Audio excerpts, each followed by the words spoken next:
And we are now live. So we are going to take just a second to make sure that we are streaming across all platforms. My name is Lee Andrews, and I'm with the Kathame, and thank you all for joining us. Give us just a second to make sure. I don't know who this is.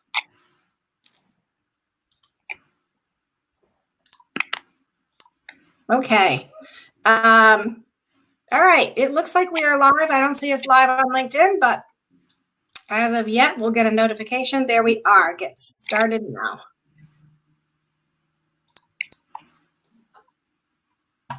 Okay. Well, welcome, ladies, and welcome to all of those who are following me on LinkedIn and YouTube, and eventually this will be streamed over Facebook. I am going to go ahead and click record. I am going to go ahead and click record on the Otter so that we have a live recording of this event and subtitles afterwards, and I'll get those posted as quickly as possible. So we're going to be talking about diversity, equity, inclusion today, and with me I have two experts. Interestingly enough, both understand the technology domain and design and how all the pieces fit. We've got Naomi Mercer, who is from, for some reason, people are joining this StreamYard, and I'm not sure why, so I'm having to boot people. So go into the LinkedIn or the YouTube page, and you should be good. So Naomi Mercer is the Senior Vice President at the American Bankers Association. She focuses on diversity, equity, inclusion for her organization. And Jacinda Walker is the founder of a number of things, but primarily Design Explorr, which focuses on designing, keeping DEI in mind. And first, we're going to get started with the definition. So Naomi, explain to us what DEI is and where it sits and how it functions within an organization. So diversity is actually the presence or representation of different identities and identity factors in a group or organization. It's very simple. It's just that presence of difference. Equity is ensuring fair opportunity and access while addressing barriers that have historically presented the full participation of underrepresented groups. So it's a little more systemic focus. Inclusion is the act of creating environments and cultures of belonging in which people with various identity factors, because we're all more than one identity actually, but everyone feels supported, welcomed, and valued for the different perspectives that they can bring to the table in that culture. So equity and inclusion are processes. Diversity is the outcome of those processes when you do them well. And I would say that diversity, equity, and inclusion sits in a lot of different places in organizations. Aspirationally, it should be so integrated in your organization that it's in every part of it and everyone lives and breathes it. And it's always considered in all actions that they do, whether that's designing a product or how they market a product or services that they provide. What I would say is that in different organizations, a lot of times DE&I starts out in an HR place, or it starts within the HR, department, because part of it is about EEO compliance. But that's the lowest bar, and you got to get beyond that to have a truly inclusive organization. And so in most organizations, you need to have a chief diversity officer or an individual who's responsible for DE&I for that organization and that individual needs to be empowered to do things in order to make the environment truly inclusive. So Jacinda, do you have any, thank you, Naomi. Jacinda, did you have anything to add on to that definition from your perspective? No, I mean, I think Naomi's definition is wonderful. I think the only thing that I really would include is that, it's the act of inclusion where I feel many organizations are challenged, right? They are concerned, they are fearful, they are unclear, right? And it's a lot of lack of cultural competency that continues this act or lack of acting to be inclusive that really we see. This is usually why they call us, Right.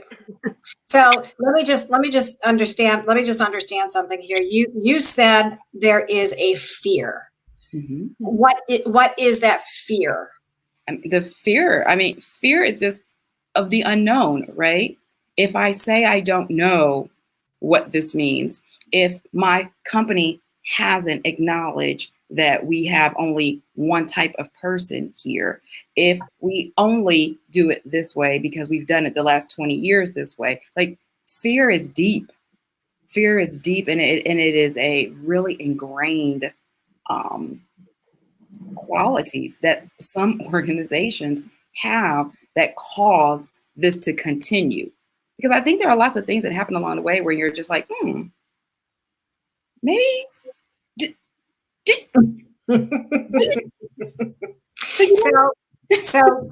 So let's take that. I want to stay on that theme of fear and ingraining that in an organization. So what I'm hearing pretty clearly is that this is a cultural belief that it is in the blood of that organization, in the veins, and it should flow throughout the organization.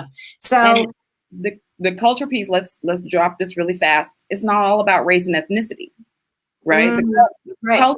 Cultural, a lot of times we get caught up thinking that culture, right? We see culture, it's about race, and culture is, do we eat lunch at noon in this organization, or do we eat lunch at 1? Yeah. That's company culture, right? And so it's how that culture began, right? That has people comfortable. But then when things happen, or when things need to change, or when we need talent, or we need different opportunities and different expertise at the table, that's when a little like fear can pop out. So let's think about this as a business impact. I'm actually going to go to our last question right now. So when you look at the impact to an organization, if they are unable to change due to fear, because that's really what it boils down to across any practice, right, within the organization, but specifically around DE&I, what is an implication to an organization if they do not embrace this change and incorporate these principles? And I am going to say principles. We've got to put principles above personalities. That's just a given with this, right? Yeah. So if they do not incorporate these principles, let's start with Naomi and say, because you are overseeing quite a few organizations, right? You are the voice and face of DE&I for potentially thousands of organizations. Is that correct? Yeah, I think so. I mean, I gave congressional testimony to that point to represent the banking industry. So certainly for the subcommittee in Congress, I was. What I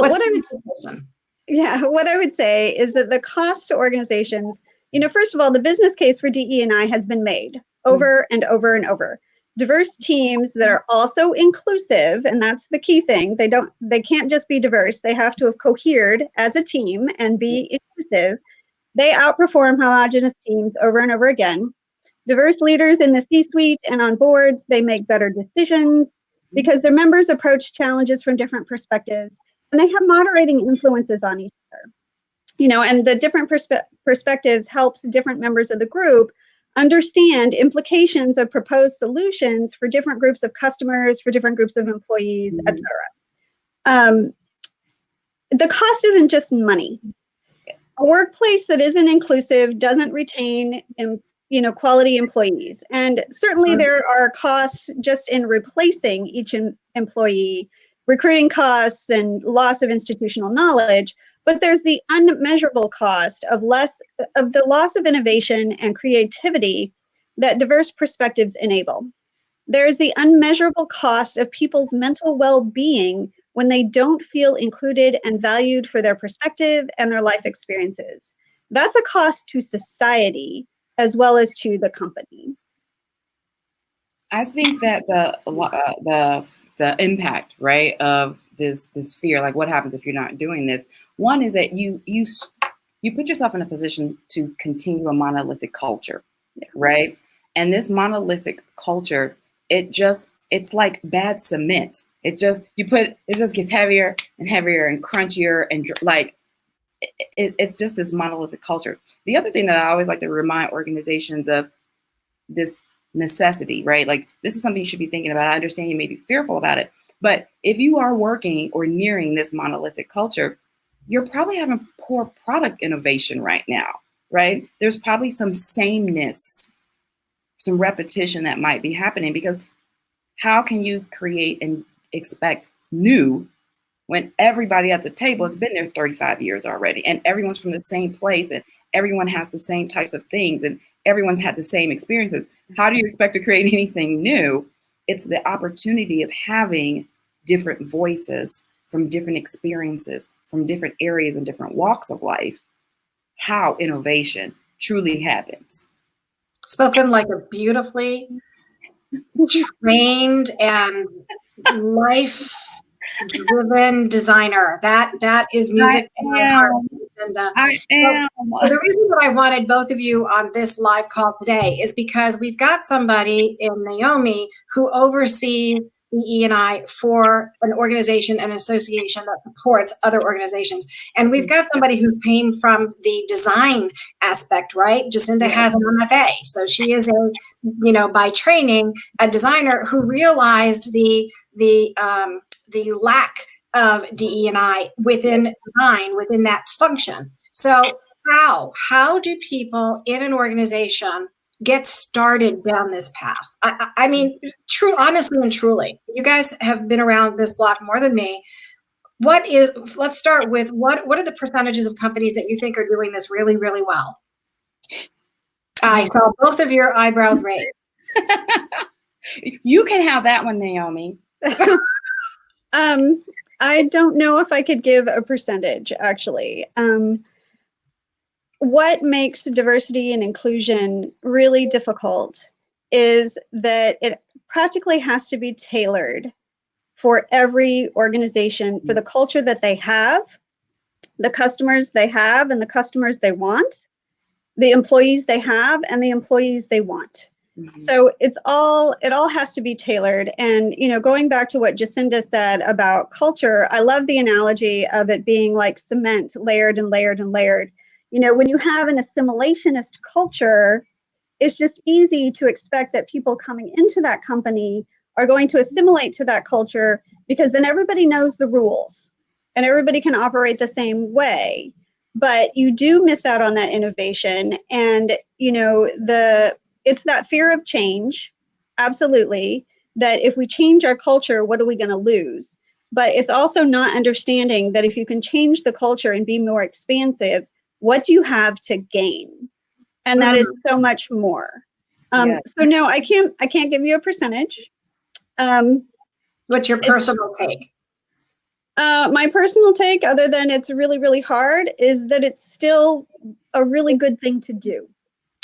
It just is. There's a moral case, there's a social justice case, there's also a business case.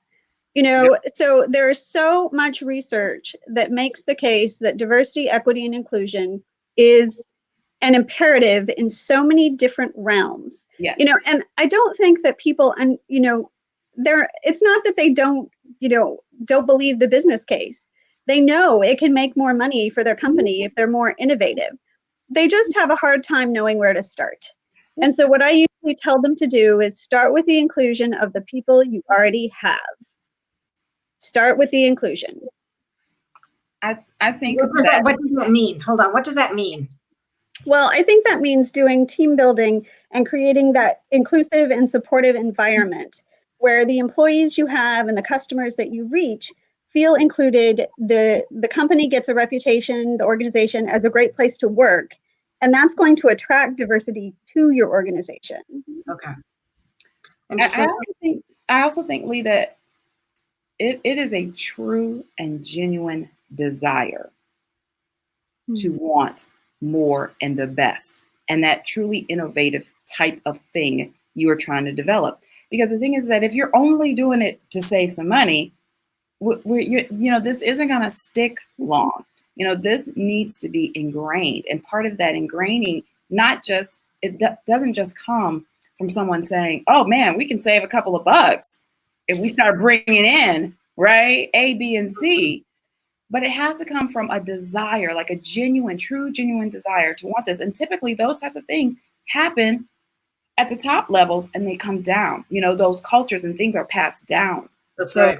When we don't see our leaders who are diverse and inclusive, and you recognize these types of things, right? This is when you go somewhere, they're like, oh, did everybody get the email? Right? Because we've been in those organizations, you're like, the meeting was at 12? What? Did someone check? Right? This is when we do whiteboarding, someone doesn't stand in front of the whiteboard, you can't see. Right? Wait. You know, it's a genuine desire to really want this to happen. And it has, from my experience, it has to come from the top. So let's stick with that for a second. I'm going to ask you guys a very difficult question. If you get hired into an organization to work on changing the culture and make it more diverse, equitable, and inclusive, and you go to the table, you have the ear of the C-suite, you may even be part of that C-suite, and your ideas are nixed. They are not moving the needle. And you realize that you have been hired to fill a title within the organization. What do you do? Does that happen? Do you think that happens? Yes. So yes. What should somebody do? Well, first of all, I don't think that you're at the table as that person to institute the change unless you've kind of seen some things, right? And so I think, first of all, what's super, super important is to take some time to listen. Because listening and hearing what's been happening, what's been going on, will really, really help you to understand the why. So when you're first at the table and this is happening, I wouldn't be alarmed that first second. I would have like a little pink flag, but I wouldn't go full-fledged red flag just yet. But I would make sure that I have some time, and I would put a specific time frame of my research intake time, right? Like, hey, I'm going to sit here a couple of meetings and see what happens. I'm going to get this information. I'm going to ask a couple of questions, right? And I think it's from that, and from hearing from your leaders how and what their thoughts were. Did they recognize something was happening? Because again, remember, we're talking about this fear piece. When you're in the midst of it, you don't recognize that you're operating this way because of a fear or an unknown or something that you're just not familiar with. So I think that very first second is just a pink flag. But after you've been there for a couple meetings, that's when it's time to say something. Got it. Naomi? No, I agree with Jacinda. I think sometimes to get stakeholder buy-in, you have to move slowly to understand that why, so that you can make your case more fully. And I think you also need to do your research and get the data to back up that why. So let's touch on that. Is there a place that people can go, either if they're new or slightly used in this domain, where they can get their hands on this research? Is there a central repository that says, this is the research, this is the data, these are people who can help you make your case? There is so much out there. Everywhere. So how does somebody know what's the best, what's right, where do I just give them your phone numbers? What would we do? And emails too, pass those out. But I come from a little bit of an academic background. So for me, it's always about what's published, right? What's peer reviewed, right? It's about what has been utilized with actual human testing, like not just people sitting around talking about it. Like, I want to know, did you go in the field? Did you talk with people? What were their responses? How did people react from, like, I like a little bit of in-depth, qualitative and quantitative research behind my decisions. And I also think that when you say, hey, where could I go and look for this? Now, we all understand about the iceberg, the iceberg of diversity, right? Right. We all understand this. So it's not the 10% above. You know, the people who are out here looking for, they're finding it. Now, maybe interpreting it is where they could call someone such as myself or Naomi or you, Lee, and ask them more in-depth type of question. But my concern is the 90% under who are not, who need to be asking, who need to be looking, who are not, right? And I think that in the work that I do specifically, I'm always interested in hearing from that 90. Like, so you guys are doing what? And you kept doing it? Like, how, Right. how did that happen? So what was the thought process? Because I think it's that ingrainedness of that cement that we have to begin to slowly but surely chisel and chisel and chisel. And that's a day in, day out kind of task. That's why I love personally seeing organizations who have people like Naomi, you know, at the helm, because I at least know somebody's asking the hard questions. Yeah. Somebody's patiently walking them through this journey so that they are not fearful or unsure and stop, right? Because once you take a couple steps, you got to keep going. Yep. So I just want to let you know that we've got some comments, live comments. PJ Walker says, not only am I over 50, Black, female, digital marketing consultant, I also have a physical impairment which limits my mobility. How can I convince my employer that I can still contribute value to our organization as I've managed to do over the past 7 years? You know, isn't that sad? Well, if you've got past performance of 7 years, why are we even having this conversation? And this is what I'm saying. We're in the 21st century. What happened? Why does PJ even feel that way? Why? Well, okay. I heard something once, and I have to share it with you all. When you're interviewing, and when a company's interviewing you, and you also supposed to be interviewing each other. There you and go. I think sometimes we get caught up in thinking, I hope they like me. You hope they like you. It goes both ways. I want them to like me, and I want to like them. So That's to PJ, I would put a little challenge out there, because if you've been doing this for 7 years and proving this, I would be looking at our relationship. Yeah. Right? I would be looking deeply at our relationship, because clearly there's been a misunderstanding along the way. Naomi, what is your thought on that? Well, if she's got 7 years of performance, she can point to projects that she's done. She should have been keeping an I Love Me book of all of her accomplishments, right? Oh, yeah. Yeah. So that's what you do in the military. You keep an I Love Me book of all these things that you've done. You know, every letter you get from a general officer, whatever, you keep it so you can say, hey, I accomplished this, right? And it's really useful when you're doing your performance evaluation. So she should have some sort of record like that. But then I would also say what she should do is look over those evaluations. Were they giving her constructive feedback? Were they giving her actionable feedback? You know, and if she finds that there has been a lack or, you know, a lack of that feedback, then she needs to approach her manager and say, hey, you know, this is the feedback you gave me, but that's about my character. It's not about my performance, or that's about my personality. It's not about my performance. I need to know what I need to do for my performance. Let's talk about the skills that are required for this job and how I demonstrate them. And then you tell me where I need to improve or how I could provide more value. Yes. So she needs to put it on the manager as well, you know, to give her that feedback and to, you know, to help her shape her professional development. Terrific. You hear that, PJ? PJ and I have been socially connected for many, many, many years. I'm not even sure that we've ever really met, but we've known each other online for quite a few years. So here's the last tough question. We've got about 7 minutes left, and I saved this for last unintentionally. It just worked out that way. Okay, so here we are.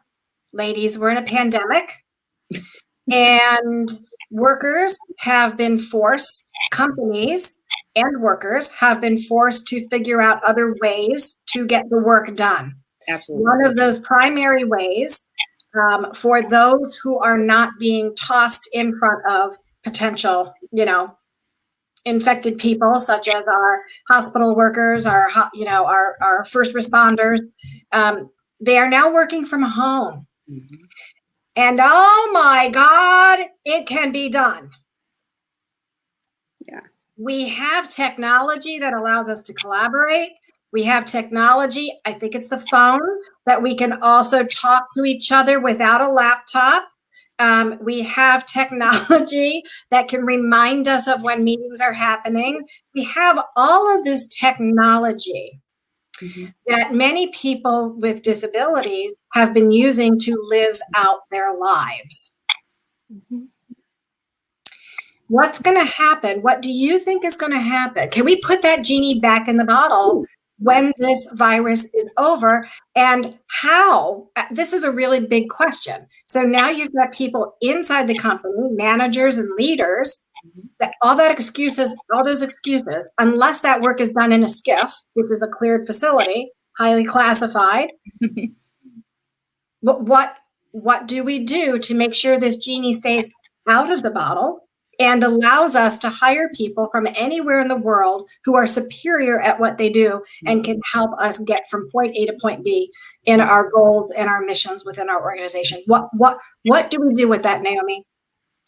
Well, I would say that, yes, we are in this watershed moment. Yes. Concerning bias and the workplace. And, this grand experiment, as it were, is proving that people are productive when they work from home.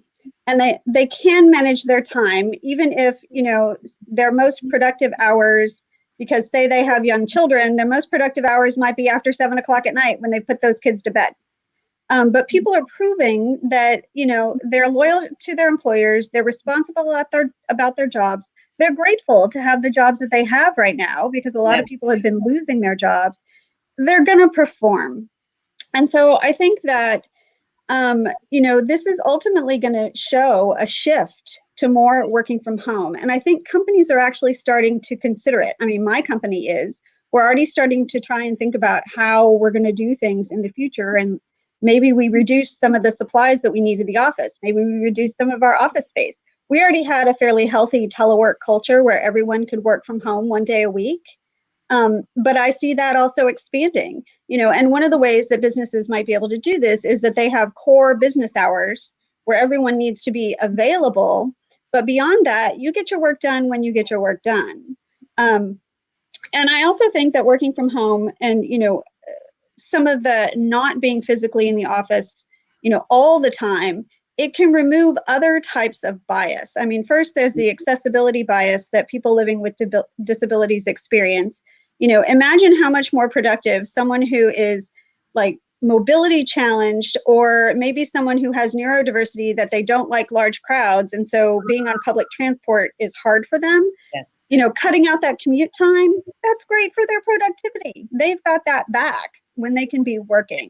And it also helps them, feel mentally supported, not just the physical aspect of it.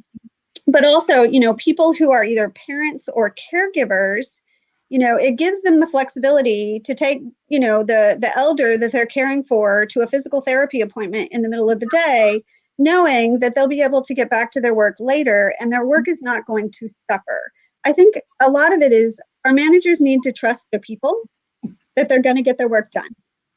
Bingo.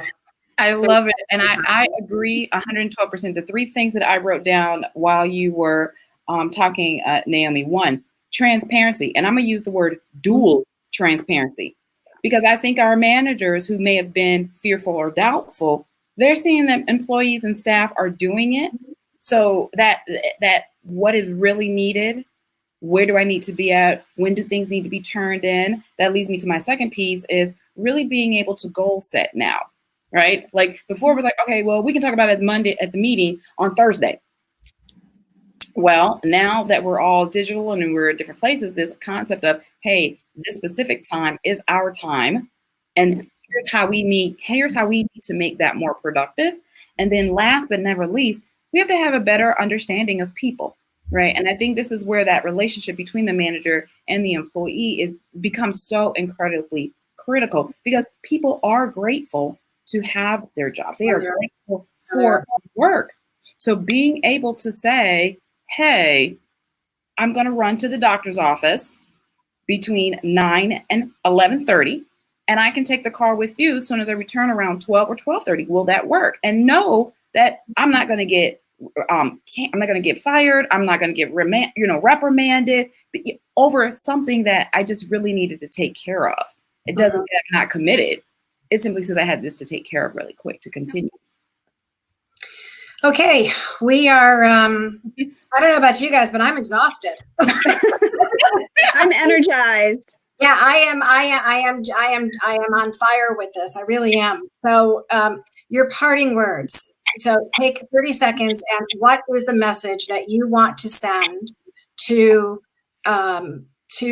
company leaders, to entrepreneurs, to people who are driving that brand? And what message do you want to send to the people who are still left out, who still feel as though they are excluded, regardless of what's happening? Naomi? Well, I would say to the people who feel excluded, sometimes you have to create inclusion for yourself. And that may mean you find a different company that's more inclusive of the person that you are and all that you bring to the table. And that can be really scary too. And I would say to company leaders, which is what I say to, the bankers I talk to, you have to start with inclusion first. Get the inclusion piece going and the diversity will follow. That's wonderful. Jacinda? I would like to say, first of all, that, DE&I is not impossible. Oh, did we lose her? We lost her. It will be done. Okay, she's coming back. Be done together. We will only be able to achieve these goals. We will only be able to continue this innovation. We will only be able to create together. So what I'm hearing pretty consistently is that you have to find like-minded people who stand you up. Mm-hmm. That trying to move a mountain with a tablespoon is going to frustrate you more than anything else. If you've got to surround yourself with people who get it, right? And if they don't get it, we just have to hope that one day that they do. Mm-hmm. And if they don't get it, I will have my own, special wishes for those people. So Naomi and Jacinda, I cannot believe the level of capability and quality that joined us today for this live call.